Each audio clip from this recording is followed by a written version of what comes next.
All right, continuing on from yesterday and last class, can I afford this house? So this unit is all about buying a house. Can I afford this house? And we're going to do this a little different than we did with the car buying unit. Last time I did this kind of intentionally. I wanted you guys to go out there and look for vehicles based off of certain things like your credit score and how much you had in the bank and um and I wanted you to kind of see some figures without necessarily knowing if you can afford that or not. And I was okay with that. This unit, we're going to try to. This is a way bigger purchase than a car. We're going to try to make sure that we don't go through the process, and so it's a more of a process to where we don't go through the process of realizing we can't afford this thing, and then have to start over from scratch. Plus, people have dream homes and stuff like that. They have dream cars too, but um, anyways. So yesterday, what did we do? We looked at how margin can determine stability and housing, reviewing 25 to 35% of our net income. We also saw something called PITI, which is the true cost that includes principal, insurance, taxes, and interest. So we're going to start off with the scenario. We have Daniel here who makes 78,000 and a credit score of 720, and Maya who makes 65,000 and a credit score of 690. Daniel also has $20,000 in savings. So if they're buying this house together, which credit score will the lender use? So both of them are going to be on the application, and you probably, maybe you can guess about how I phrased that, but the lender is going to use the lower credit score. So the lender will use the lowest credit score. So we're going to kind of do this in steps. Like, how do we figure out the loan we can afford, or what that's going to look like? We're going to start by calculating our net monthly income, which we've already done before. So I'm going to look at Daniel's net, and we're going to use 25% deductions. So rather than do like 25.25 and then have to subtract that from 78, if 25% deductions, that means 75% is we're going to multiply by 0.75, and then we divide by 12, and then this gives us how much his net is. And then we're going to do the same thing with Maya. So she makes $4,062.50, and since we are buying this house together, we're going to go ahead and combine those, because this is what we're budgeting. We're assuming they're married, so they're sharing everything. So they make $8,900 net. Step two, we're going to choose a housing budget between 25 and 35%. Let's look at the low end and the high end, or actually, I'm looking at 30%. I'm just going to go, I guess, straight in the middle. So 30%. That would mean I would have $2,681.25 for my mortgage. But this is my PITI. Okay, so this is my principal, interest, taxes, and insurance. Not just my principal and interest. So now we're going to look at if they can afford this specific home. So suppose they fell in love with this home that's $380,000. We need to make sure that we know this number right here, this $2,681. This is their cap. We can't go over that. Okay. So we have a $20,000 down payment. We've got $20,000 in savings. We're going to do that. They need a loan for $360,000 because that's 20,000 minus the 380. So we found a home, and then the question is, does their income support this purchase?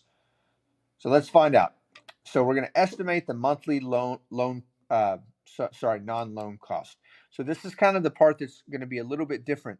We need to estimate those non-principal and interest things, because when we get into that, these are not part of our principal and interest payment. They're the non-loan cost, and we need to account for those because those make up our PITI. So you guys are going to look up the city where your house is that you want to live, and look up their property tax rate. So when I looked this up, wherever it was, it might have been here in Trophy Club, it was about 2.3% annually. Same, and it's not going to be the same as your project. It's going to be based off of where your house is located, what city it's in. And so if we do this based off of our purchase price, so I'm going to take 380,000 and I'm going to multiply that by 0.023. So if I'm using 2.3%, and then I'm going to divide that by 12 to get $728 a month. This is part of my monthly payment. Okay. The next thing I'm going to do is I'm going to estimate my homeowner's insurance. We're going to use $1,200 annually for everything for this. So we're going to just divide that by 12 and get $100 a month. And then since I do not have $20,000 is not 20% down, we're going to have PMI. So I didn't put 20% down. So I'm going to actually have to do my loan amount is going to be 360,000. So I'm going to have to do 5% of 360,000. So 360,000, and make sure we understand that here we're multiplying the percentage by the loan amount, and the taxes we're multiplying by the purchase price. So they're different amounts. So we do the loan amount times 0.005 divided by 12 is 150. So now I have, this is going back to my PITI, the maximum I can have.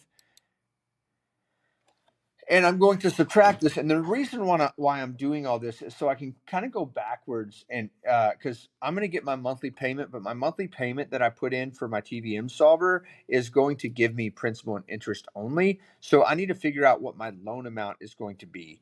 What type of, what's the most purchase price. So we're really going to be solving for our PV, our purchase price today, to see where we should be looking. Which is why I'm doing this. So this is giving me my maximum monthly payment I can have, but I need to account, like when we looked at our car stuff, it was not, taxes were not part of our monthly payment type of thing. They were paid categorized differently. Our property insurance, and then our PMI. So we're going to subtract these all from here, and this is saying this is our loan payment portion. This is what we're going to use for our TVM solver. This is our available principal and interest, the maximum that we can have. So now we're going to look at their credit scores. So we're going to use this here in a second and look at their interest rate table. So, and here's where we can negotiate terms. We're going to go for 30 years because that's going to give us our lowest monthly payment. If we look to see that we can afford more than that, we might want to change that. But I'm going to select this right now, 30 years. And then in months, that would be 360 months. And I'm going to select the rate based off of the lowest credit score, which in this case would be 6.25%.